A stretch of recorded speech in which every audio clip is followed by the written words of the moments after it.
All right. Good afternoon, everyone. My name is Russ Perry. I'm the founder of Design Pickle. Welcome to our webinar all about podcasting. I'm going to let the room fill up here before I introduce our guest today. I'm just going to buy time for a few minutes here as we get started. If you are unsure what the heck you're signed up for, if the copywriting that we used to get you on here wasn't clear, today we're going to be diving in with a friend and colleague and business partner of mine, Tim Holloway. Tim has helped me as well as many of my friends and colleagues inside of podcasting, but specifically inside of getting your first podcast up and going. He is a great guy. We'll go into his background in just a minute, but a few housekeeping things. First of all, we are using Zoom webinar. So a cool feature on this is the Q&A, which is a button underneath my face right now that should be there. It's a feature you can use to ask questions. So as we're going on this, feel free to submit in your questions around anything related to podcasting. Tim is an open book. He's been doing this for many years. He's helped a lot of people. We'll do that at the very end, as well as talk about what to do if after this you're like, I'm ready. I want to get my own podcast going. We have a specific thing for you to get started tomorrow on that, and we'll talk about that a little bit later. So I'm going to get going on this. Again, for those of you who joined, my name is Russ Perry. I'm the founder of Design Pickle. We're a graphic design company, but recently we've started to do these expert series webinars targeting people, experts, friends of mine who are the best in their craft for specific areas. Now, for all of you, everyone knows what podcasting is. It is a new form. It's kind of like the radio returns in a lot of ways, except you can dive into the niches of niches of niches. And actually, Tim, I have a bio for you. I usually don't have enough prepared, but I'm going to read this bio because it's actually really well done. So I would like to introduce Tim Holloway, and I'm just going to read this bio because my team prepped this, and I would do him a disservice if I just winged it and forgot a few things. So Tim Holloway is the co-owner of Elite Content Marketing, a company dedicated to managing and marketing podcasts while assisting building successful brands. Born and raised in Riverside, California, Tim was a victim of abuse, a ward of the court, runaway drug addict by 14 years old. He turned his life around and spent a decade helping at-risk youth from Los Angeles. In addition to his work now with Elite Content Marketing, Tim hosts his own podcast, no doubt, called the Be the King podcast, which debuted at 15 in the world in the kids and family category on iTunes and currently is the highest coveted spot in the new and noteworthy section. Tim, man, welcome to our webinar today. I almost said podcast.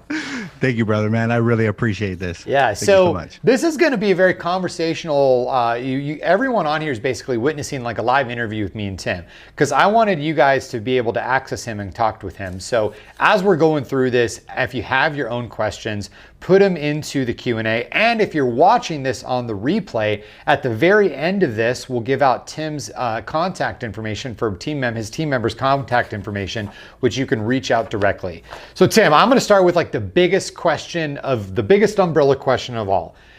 I feel like there's a podcast a minute. Why should someone still want to get into this space as it currently stands? Right.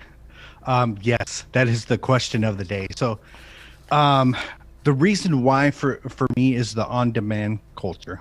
Mm-hmm. And that is, we want everything now. We want everything quick. It's kind of comical, but we're like Veruca Salt and Wally in the chocolate factory. Yeah. She's like, I want the gobstopper now, Daddy. Yeah. And so we're all kind of prone to this mindset.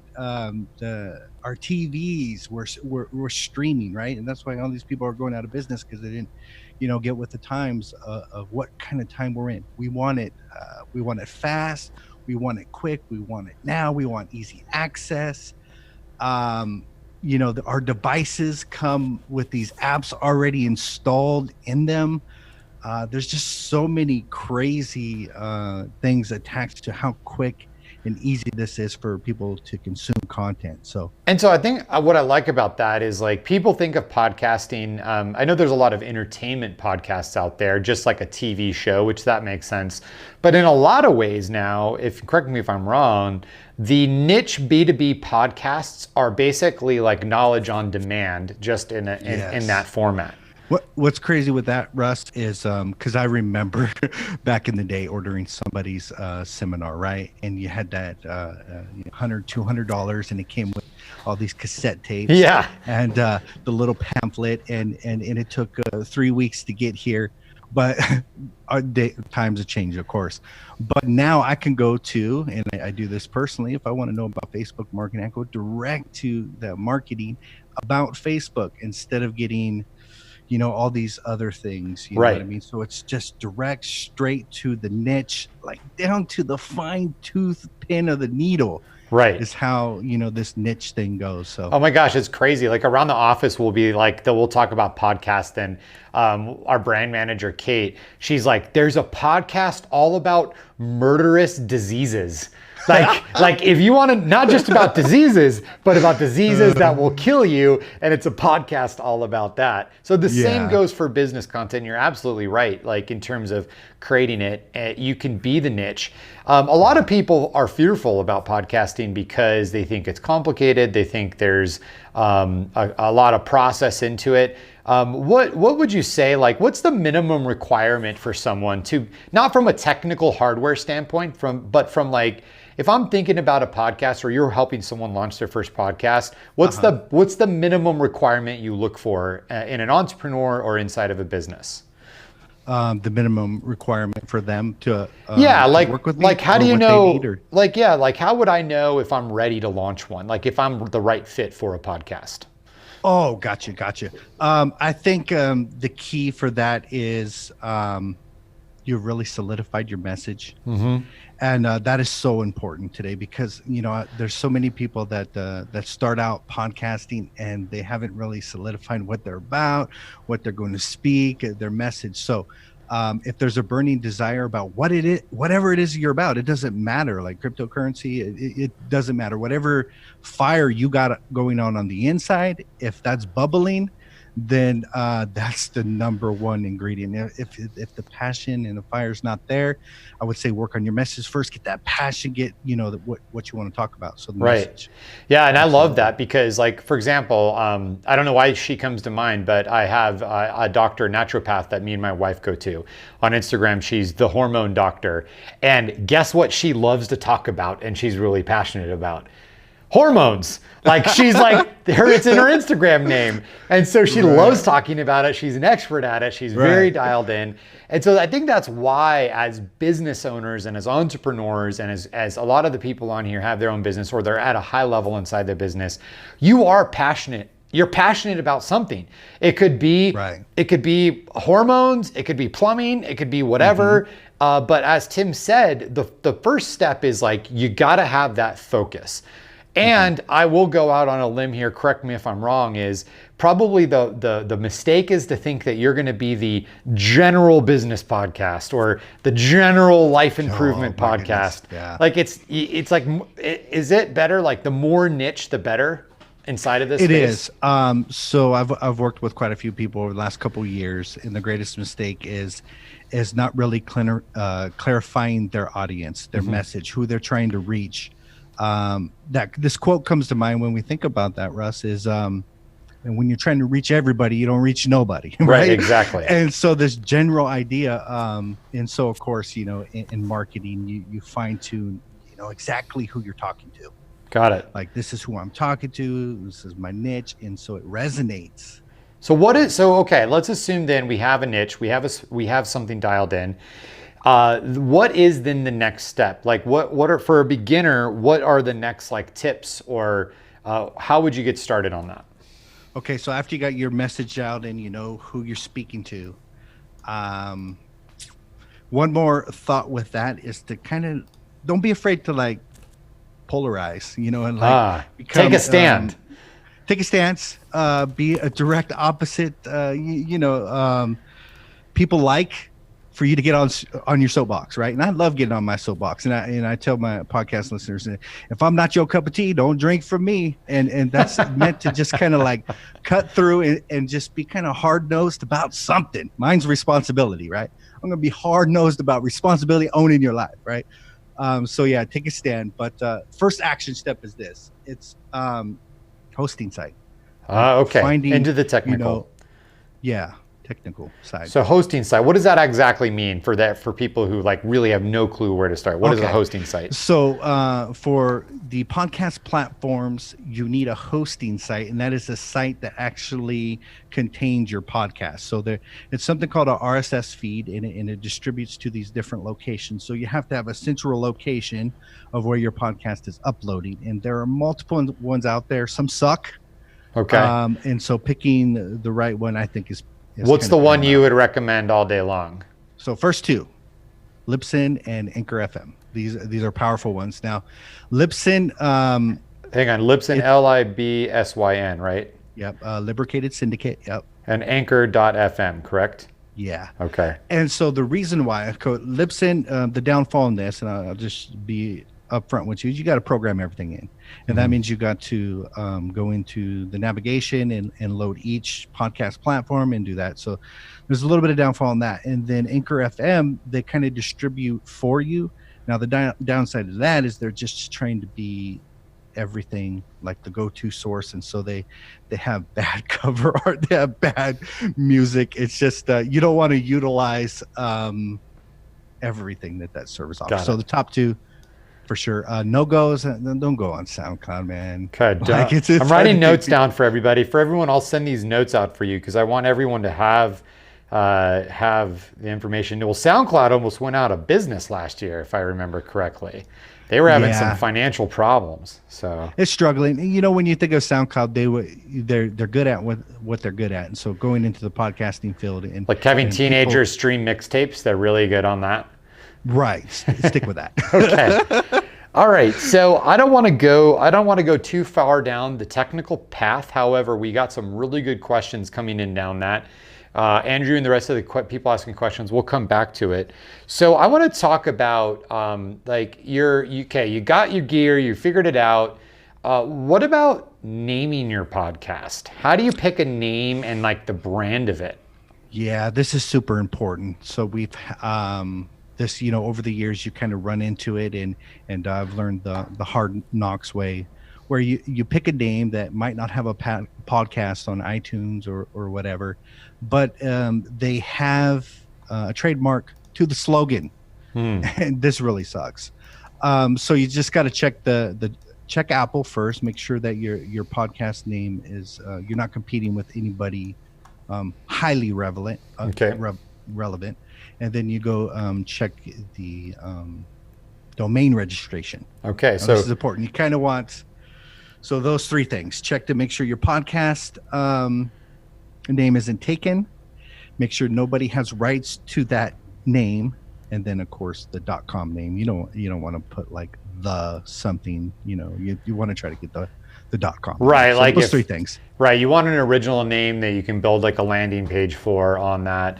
I would add, always use quotes when you're doing search for naming on everything, being really clear on that so that you are searching for the exact phrase. For example, we wanted to launch a podcast called The Creators Podcast a couple years ago. It was something that we were like, hey, we're creators, this is going to work for us.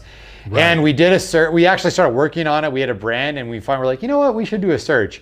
And of course, Vice, the media company, had a podcast called The Creators. And I don't think they own the word, but we're not going to outmarket Vice, a multinational media company. We're not going to do better than them in this space. So we changed it to something else. Yeah. So I think, those three things, if, by chance someone does have the same name and it's like 3 years old, they're not rating, they're not ranked, they don't got the .com name, and they don't have the rights trademark, I think you're safe to go. Okay, got it. But other than that, now, do you recommend podcast naming like the Russ Perry Podcast or a creative generic name? It kind of depends on what you're doing. Okay. Like if you are building a personal brand and you are the center of that brand, and you are building your Instagram, social media, Facebook, YouTube, different things like that, and you are the center, I think it's the best idea to go with the host. And to add to that, Tom Bilyeu is kind of kicking himself. You know, he's got these two brands going, his own name and Impact Theory and this and that, and he's kind of wishing he just went with the Tom Bilyeu show. But get it right at the beginning. Got it. So if it's a personal brand and personal name, otherwise, pick a brand name on that. Yeah. Mm-hmm. Okay, I'm going to go key to that is every location. So I kind of want to keep it pretty much the same on all social media. Got it. So not only that, but make sure you can get the Instagram handle, make sure you can get all of the channels on that. Absolutely. So I could definitely see this becoming, a bit of research to get through this process and make sure that you got all the channels locked down. I'm going to go to some of the questions because I think we got some good ones here. Andrew asks, I'm going to skip the equipment question because, Tim, is it fair to say maybe as a value add to everybody, we could send them a link to like your recommendations on equipment that you recommend? Yeah. Okay. Yeah, I have a PDF. Cool. So for everyone on the podcast as well as recording, as far as like equipment and all of that, we'll send out the best value, the best recommendations. As you can tell, Tim has a way better setup than me. We both have wood paneling, but he has the dope microphone and headphones. Sounds way better than me. This microphone is the greatest. You'll get this. This was used on Michael Jackson Thriller. Nice. Is what this got famous from. Nice. So, you can scream into this thing and it's good. Nice. We'll try that at the end of the interview. What about length of podcast? How do you determine how long your podcast is? That's really important, especially for length and publication frequency. Let's tackle both of those. What was the second one? I'm sorry. How long should your podcast be, and how often should your podcast be published? Okay, gotcha. So there's this thing that Apple ranks everything on, and it's really neat. But it tells how long a person listens to your podcast. Got it. And so they judge you on the percentage. So my rule of thumb is try to keep it at 30 minutes. A lot of people do not have an hour. They really don't. And so what begins to happen is that people fall off. And then now all of a sudden you have maybe like a 50 or 60% completion ratio with Apple. And then it's hard to fight against that. So keep the shows a little bit shorter, and that way you can guarantee 100% completion, because that's really kind of what you're going for is completion. Nice. One thing we do with my wife and my podcast, we have our podcast, Good to Be Home, podcast.com, and we'll always mix up. So we'll have 40-minute, 20-minute, 60-minute, and we'll mix it up. It won't ever be longer than an hour, but that way people always have a consumable one within the selection. What's even cool is, like, say for example you do a 60-minute podcast, like do a second podcast. Let's say you drop that one on Monday, do the second one on Thursday and do a 10-minute recap. Got it. And you can guarantee you're going to get 100% completion on the second one. Ooh, I love that idea. Actually, that's a great idea. It works great. So James asks, what's up, James? He asks, percent completion is important because, James, that's one of the factors Apple Podcasts use to rank your podcast. So when you pick and publish your podcast, you'll pick categories and subcategories. And to get organic listenership, I guess is the right word, you need to rank just like SEO. Yes. And so one of the factors that Apple will use to determine rank is how many people are starting and completing your podcasts. You hit the nail on the head. Got it.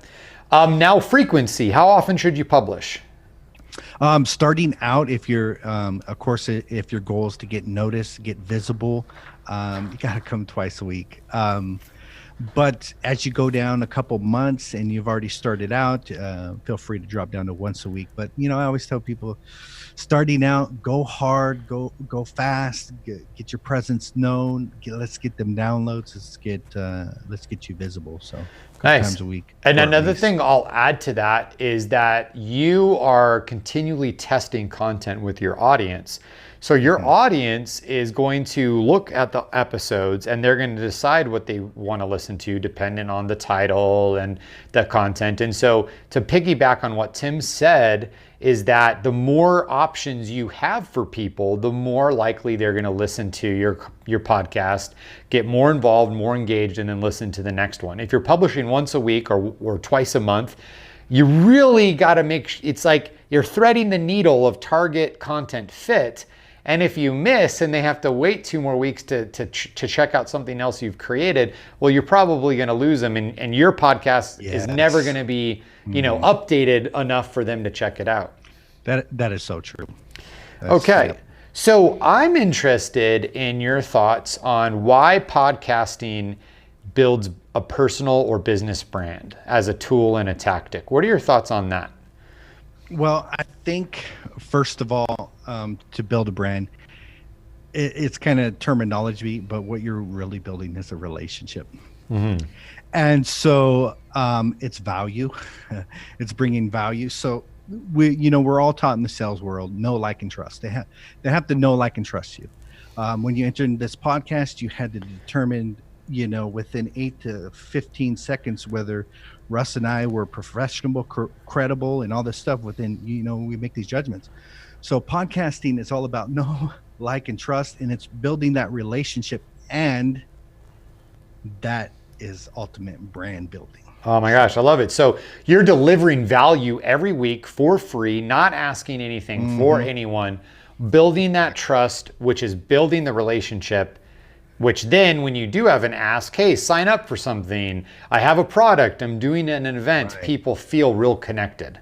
Oh yeah, absolutely. What's the crazy thing is that 70% of people purchase something recommended by their podcast host. And because Wait, what was that stat again? 70% of people will buy something recommended by their podcast host. That's crazy. Right. And you know why? Because it's the foundational principle of deposits, right? Mm-hmm. It's just like in relationships, we build that emotional bank account, and when it's time to make a withdrawal, there's plenty there. And so what I tell people when they start podcasting, like, don't ask nothing. Like, just come in there 3 months and just bring it like fire. Boom, boom, boom, boom. And then when you have made 20, 40 deposits, you guarantee you're going to get a withdrawal. Awesome. I love it. So don't ask for anything, at least, I'm going to say for 25 deposits, AKA episode. That's now, an editor we used, a friend of ours, his name's Arison, he said to me, Russ, also, and this is something I kind of want to talk about, he's like, sorry to say, but your first 25 episodes are going to be kind of bad. It takes time to get used to it. So, and this was so true. I really felt like a good to be home when we crossed the 25 episode mark. We were in a groove. We had relationships. So, so how do you, what do you say about that? I don't know. People they want to be perfect. Self-criticism. How do you get through that? Because that stops a lot of people from trying. Yeah, man. I love that thought. Me and my wife battle because I'm a just do it guy and I just run with it, and I'll focus on quality when I figure this out. Yeah. But I didn't really start growing and expanding until I worked on the quality a little bit. But the passion and the drive to just go out there and get her done. I totally have my first podcast was 100 episodes. It didn't go to new and noteworthy. It didn't rank. It didn't do much of anything except give me 100 times. 100 reps. 100 reps. Yeah. Exactly. And what's crazy with that is this awesome idea, which I'll drop for the listeners, is so I got the 100 episodes. So I got 3 books there. So I'm combing through them all. I'm transcribing. I'm rephrasing, rewriting. We're almost done with the first workbook. It's 300 pages, and that's just the first 30 podcasts. So I love it. Wait, hang on. Time out. I want to Tim, I want to acknowledge, re-say what you just said. So here's another thing. You're like, why should I start a podcast, Russ? I am in this space. I'm in this business. I work for the government. They don't listen to podcasts, and they don't I sell to the government. They don't buy or listen or whatever. What Tim just said, and it was easy to miss if you weren't listening carefully, watching carefully, is that let's say nobody listens to your podcast, but you sit down every week and for an hour, you create content verbally, which is always easier to do. We can talk and talk and talk and talk and talk, and it's not perfect. We're not editing. We're not, what am I going to write? You do that for 100 days, or even do it for 50 days. It doesn't even matter, less than 2 months. You will have enough content for a book, period.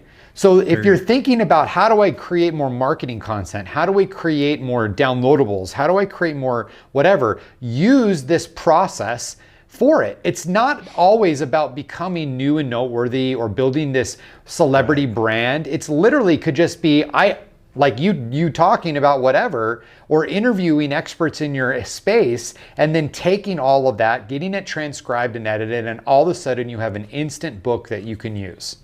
Absolutely. That's awesome. Dude, I need to remember that because I love talking clearly more than I like writing. And but I also am always like criticizing myself, like, well, is this good? Is it edited? Is it polished? And sometimes I got to think maybe that's not the purpose. Maybe the purpose is just to create content for another use. You're absolutely right. I am not a writer. I'm a speaker, and I handed over to my writer, and she transcribes it, and then I come in and edit it and add little stories and stuff. So I love it. All right, so we got another question here. And by the way, everyone, submit your questions. We'll take them as we go. So podcasting is interesting because on the phone, I got my phone here in my pocket. Like you listen, but there's no not any information about who's listening really, other than general metrics. So how do you get someone from a listener to a marketable contact in your database? Right, absolutely. The first thing is subtle branding, and we kind of already talked about this: building value and then making an ask. And so all throughout this value giving process, you're making deposits, and when it's time to ask, it's clear. But even more than that is where a lot of people like mess up, and that is offering a free gift, collecting the email, begin this dialogue on email. Maybe it's once a week, I don't know, whatever you're comfortable with, and just begin this conversation, this dialogue. They get used to you in their inbox. But beyond that is as you know, because you're the master at it, when someone goes to your landing page, you got a one-track mind. Like, I'm just doing one thing. Like the worst thing we do is send them to a website, man. You go to a website and you're just like looking at all this stuff, and you're just like, I got so many options. Right. That's why funnels, they're so good. It's a one-track mind. Here's my free gift on how to this, that, and the other thing, and click right here, and they go through and got it. That's the best. So let me recap this because I'm writing the notes. So you make 25 deposits, and then when you you want to have a destination eventually. So you make an ask. Oh yeah. 25 episodes later, hey, I'd love to give you my free ebook on how to convert your podcast into a book. Go to timspodcastbook.com, and instead of going to your company site, instead of going to your brand site, you send them to a very narrow funnel landing page. Welcome, podcast listeners. Thanks so much for visiting. Here is my free gift for you, which has an opt-in and again, more value for them. More value that you're giving it. Awesome. And it's very single-minded and not a lot of options, man. We're an ADHD culture, man. And we just get crazy. Nice. All right, so I want everyone to just be, we're gonna send these notes out, and actually what I'm gonna do is I'm gonna send this to my Design Pickle designer and have them design these notes all nice, and we'll do like a cool infographic thing here for you.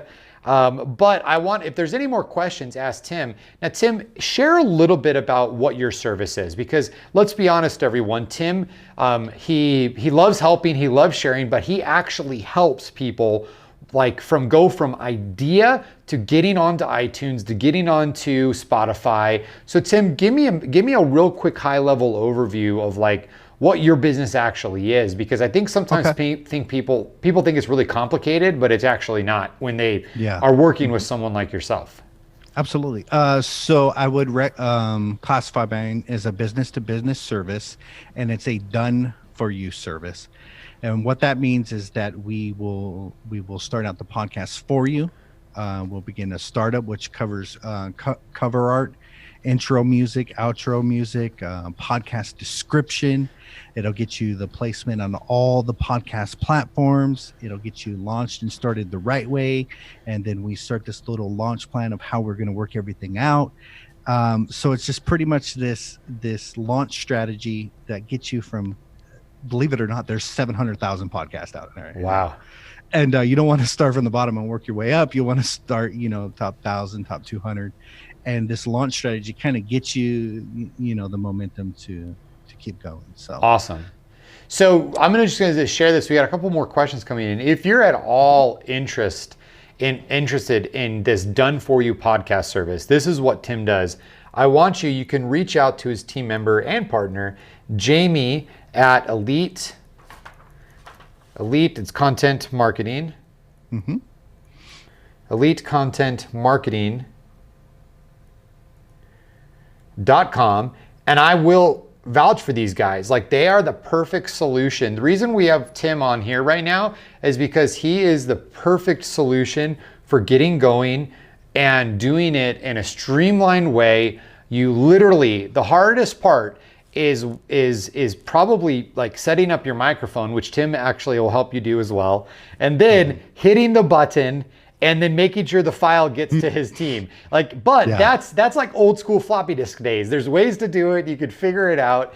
But then you guys take care of it. And I'll also send this in the recap email to Jamie at elitecontentmarketing.com. But also I want to remind you, if you have any more questions about this process, about ranking, about ratings, about naming or whatever, reach out to them and start a dialogue. Tim came on here to provide value. Clearly he has a business too, but the value he can provide is free information about anything and everything podcast related. So that is how you get started with his service, and I highly recommend it. And the URL is just elitecontentmarketing.com, correct? For the website?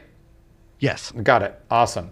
So we got another question. Actually, we got Ben, 12 years old, asking, do people usually script their episodes? I'm 12 years old and starting my podcast, but the writing takes a lot of time. I'll actually answer this one, Ben, because I think the answer most of the time is no. They don't script their episode. However, Ben, what me and my wife do is we will do an outline, like a bulleted outline of what we want to talk about, so that we're not thinking of things trying to make stuff up on the fly, and we'll always pick a general topic. So yesterday we did some podcast recording, and we did a podcast recording about a trip we're taking to Europe, and we did another podcast recording around being organized and a topic around organization. So me and my wife bulleted out our topics, and then we had a conversation about it. Also, Ben, another thing people do is they interview people, which you don't script out, but you would always have your questions written out. And I will say, Ben, if you're starting at 12 today and you get started on this, dude, you're gonna be elite. You're gonna be elite as you get older. Elite. You'll have so much more experience than anyone around you. So good job on that, man. Another question: any rules for bringing on guests? Like how often, or whether or not it's a good idea to be promoting their business or product? My first idea with that is because I've had a couple interviews that just could not be used. They had their own agenda. And so I think jumping on a call first and really establishing expectations and what this is about is super important. But also beyond that is making sure that that it's a win-win. And that is that they're going to go ahead and promote on their social media also, and maybe if they have an email list, they might blast it on there too. But Right. yeah, definitely create a win-win scenario, and just jump on a call first and make sure they're the right person for you. And I will piggyback on that, Robert. Like for the question is, you just got to be super clear. And what I like to do is I like to find the guests, find the people who aren't always the popular people for interviews, but are the experts. So if you can find, like for example, if we want to go after the CEO of Spotify, it's going to be pretty hard to get that person. But I bet I could find a brand manager or brand director at Spotify, and they're going to be much more accessible and not necessarily someone who has a lot of roadblocks on that. So just make sure you have clear expectations. Also with guest interviews, what we've done is we had a sheet that we would send to guests, so all the expectations are written out. Ooh, that's that was nice. really good. Tim says elitecontentmarketing.com is not loading. Did I get the URL incorrect, or maybe there needs to be a www in there? There might be not live because we're whitelisting, and what that is that we have to kind of fly under the radar. Okay. So that might not be live. We'll get the right website. Also, we'll send a Tim's a podcaster, guys. He's not a web designer. No, yeah, but we'll get. It's us. Elite Content Marketing /podcasting. So we have to funnel people in instead of like this broad website. All right. If that doesn't, podcasting should be good. /podcasting. So if that doesn't work, we'll figure it out. We'll get the right information. Anyway, so Tim, I want to close this out. We wrapped through all the questions. We talked about how people can get a hold of you. What would you say, like, what's your, what is going to be your final, like, if you, like the final words of encouragement or something that people, the roadblock people hit all the time, and like what advice could you give people when they get going to make sure that they continue to keep going? Right. So yeah, so the famous thing is pod fade, and most what does that podcasters. mean? It is where you kind of fade out, you lose interest, and the average podcast does about 10 episodes, and you kind of lose passion. There's one thing with podcasting is this kind of inner validation, because it's not a conversation, right? So you have to have this kind of like inner validation, because you might not get a lot, even though you have a lot of listeners, right? So this inner validation. So I would say press through that, and you're good to go, because beyond that is where success is. Beyond the pod fade, beyond giving up, beyond this is I'm not getting the validation that I need. Pressing through all that is where you want to be. So I love it. Push through the pod fade. This is when you don't feel like doing it anymore. Push through the lack of validation, validation, meaning you're not getting reviews, you're not getting likes, you're not getting shares. You're like, is anyone listening? And stick to it. And I'll add on this, get to the 25 mark. Yeah. Get to it. Consistency. Like here's what people care about. They want to see you every week, right? And that's consistency. And then they want something of quality. So you got those two things, and three. You got to be in it to build relationships, connect with people. Okay, so you got those three things: consistency, quality, and relationship building. Man, you're gonna rock it either way. You are gonna rock it. So. Awesome.